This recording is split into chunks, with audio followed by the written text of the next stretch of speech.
on a beau dire ce qu'on veut. Quand tu es obligé de te taper 3 fois les épisodes d'une série et des récaps sur YouTube pour comprendre un trait mot de ce qui se passe, c'est pas normal. Et j'ai pas besoin, par exemple, de regarder 45 vidéos sur YouTube histoire de comprendre Stranger Things. Ou même de comprendre Dark, série sur Netflix. Et j'ai pas besoin non plus de lire un putain de pavé sur internet pour comprendre Game of Thrones. Alors pourquoi j'aimerais le faire pour une autre série? Beaucoup de gens m'ont dit oui, mais Murder Drones, c'est une série compliquée à comprendre. Oui, c'est une série compliquée à comprendre. C'est assez déviant en fait comme série, dans le sens où il y a beaucoup de choses qui se passent. On se centre très peu sur en soi le scénario, on se concentre beaucoup plus sur les personnages, etc.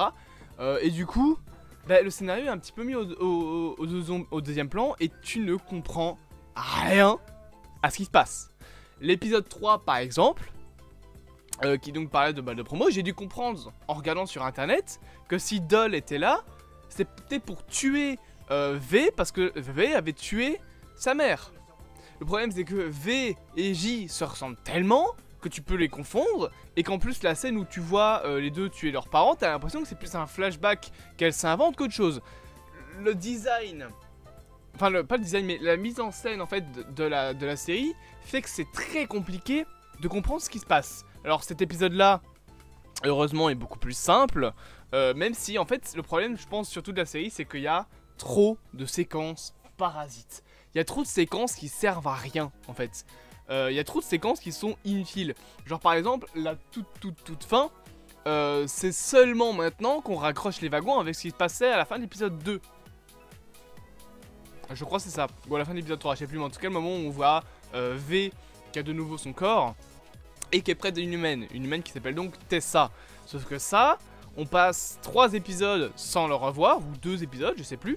Et après, bah, tu te dis, mais enfin, ça vient à quoi cette scène genre, Et le problème, c'est qu'après, t'es perturbé parce que les 2 autres épisodes te parlent absolument pas de ça. Ils te parlent d'autres choses, ils te parlent de Doll, etc. Et enfin, on voit Doll, donc apparemment lié à Tessa et à J, je pense, c'est ça son nom. Et enfin, tu comprends, grâce au flashback de l'épisode, etc., qu'en fait, bah, Tessa avait ces robots-là avant, bah, donc quand ils étaient sur Terre, que t'as une robot qui s'appelle Sin, qui a tué tous les humains, et qui serait, apparemment, celle qui aurait fait exploser, je sais plus comment il s'appelle, c'est Corpsep 9, je sais plus, mais en tout cas, qui a fait exploser un bâtiment menant donc à celui qu'on connaît aujourd'hui. Donc on comprend un petit peu mieux les flashbacks, on comprend également les flashbacks qu'il y a eu par rapport à l'épisode 2, je pense, qui commence sur un flashback où tu vois que N servait des humains. Tu entends pour la première fois, je pense, dans la série des humains parler, ou pour la deuxième fois, en tout cas tu en vois beaucoup plus qu'avant. Alors je trouve intéressant le fait que dans la série les humains soient masqués, dans le sens où on voit pas réellement des humains, on voit plus des ombres noires. Je vais essayer de vous retrouver une image d'un humain, voilà parfait. Derrière ça là c'est une humaine. Et tu vois pas réellement d'humains, tu vois juste des ombres noires avec des yeux un peu en mode robotique, comme si les robots ne les voyaient que comme des données en fait, que comme des objets dans un monde informatique. Ça je trouve ça intéressant. Donc en soi, bah, le mieux dans la série je trouve, ça va être les personnages, même si y en a certains qui sont un peu chiants, leurs relations qu'ils ont entre eux, et le design graphique. Ça y a rien à dire, c'est très joli. Alors l'épisode du coup ici raconte quoi? Bah, l'épisode raconte Uzi qui va infecter la mémoire, enfin infecter, qui va s'émanciper on va dire dans la mémoire de N et V pour essayer de comprendre ce qui s'est passé avec les humains et avec Sin, notamment en allant dans leurs souvenirs de leur vie d'avant quand ils étaient pas des robots tueurs mais des drones qui servaient les humains en mode serveur, donc ils étaient littéralement des serveurs, ils leur savaient des faire, etc. Ils vont donc, enfin, Uzi va aller dans leur mémoire à tous les deux parce que N a certains souvenirs et V a d'autres souvenirs, donc elle va pouvoir raccoler les wagons grâce aux 2 mémoires là, et on va comprendre que Sin, un autre robot, a été, alors si j'ai bien compris, infecté pas vraiment par un virus, mais en tout cas a été un robot défaillant en mode drone zombie, et que du coup voilà elle s'émancipait des règles, et que en s'émancipant des règles elle a voulu tenter de tuer tout le monde, tous les humains, et elle a tué toute la famille de Tessa, et elle a notamment essayé de détruire du coup N, etc.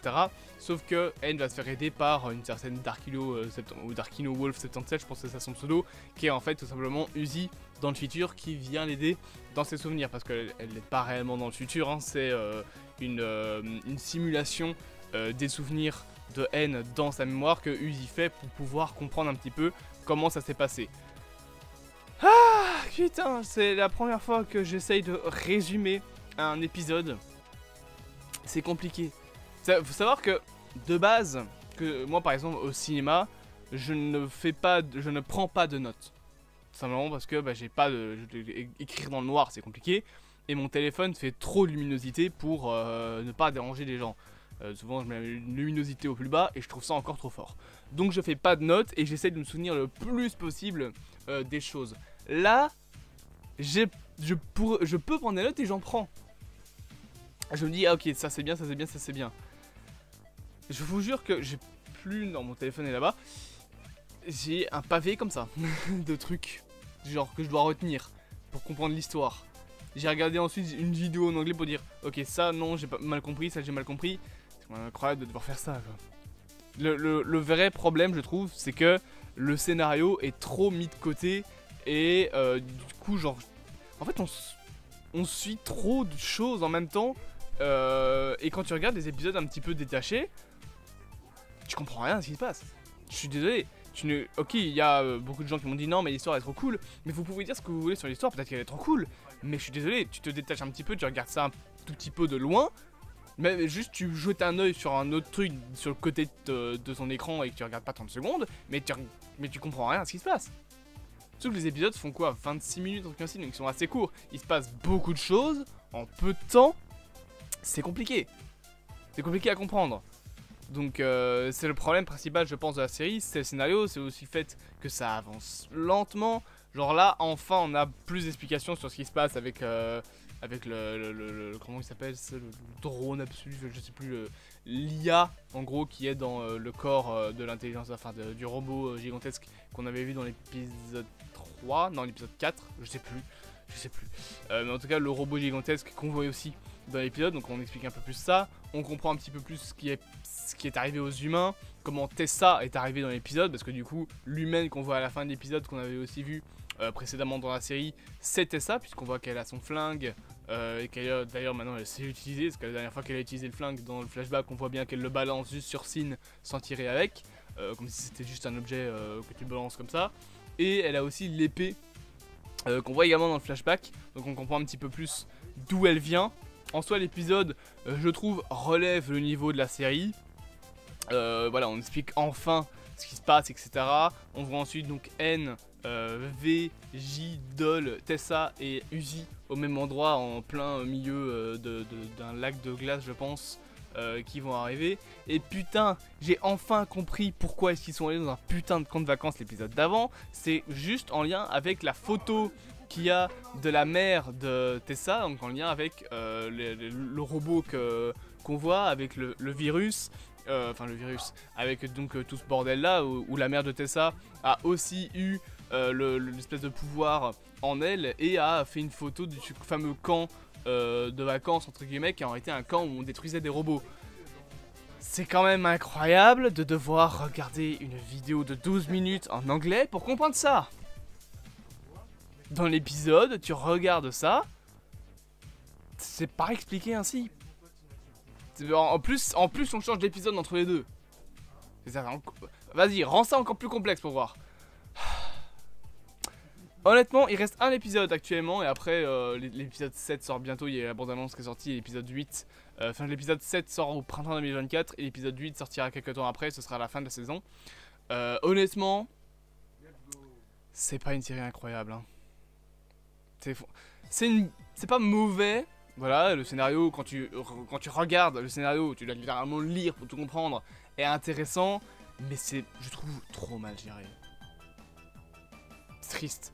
Graphiquement, c'est incroyable, mais le scénario est trop mal expliqué. Tu comprends rien, tu as juste l'impression que c'est des séries de court-métrage en fait. Et c'est long et fastidieux à comprendre. Et je sais que des gens vont dire non, c'est toi qui n'as pas compris, nanana. Il y a des mecs, alors vous êtes mignons, hein, mais me faire des pavés comme ça sur YouTube. Ah, ah. Ça, je me lève à 9h du match, je fais tu vas passer une bonne journée. Ah, je vous aime, hein, mais les pavés, c'est long, c'est compliqué. Du coup, quand tu viens à lire des pavés dans les commentaires pour essayer de comprendre tout et que t'es là genre ok, ça c'est comme ça, mais alors pourquoi dans l'épisode c'est ainsi Vraiment, voilà. Je sais que des gens vont me dire non, mais tu comprends pas, c'est comme ça, ils vont m'écrire des pavés, mais je suis désolé, vous pouvez défendre la série comme vous voulez, c'est mal à l'expliquer. Et c'est pas incroyable. Voilà. Moi, on m'avait parlé de ça, on m'a dit ah, tu vas voir, c'est une dinguerie, c'est comme si Imagine du Circus. Alors j'ai aussi quelqu'un qui m'a expliqué que c'était pas les mêmes créateurs mais les mêmes producteurs. Je sais, merci. Hein, quand je dis on crée, c'est genre que c'est sur la même chaîne YouTube.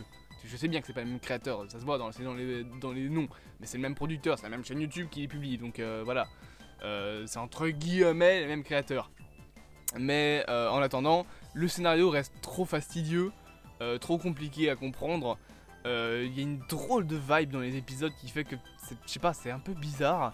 Et voilà, c'était long et complexe. J'espère quand même que cette petite vidéo vous aura plu. Bien évidemment, n'hésitez pas, abonnez-vous, partagez, likez, commentez. Et on se dit à bientôt pour de prochaines aventures.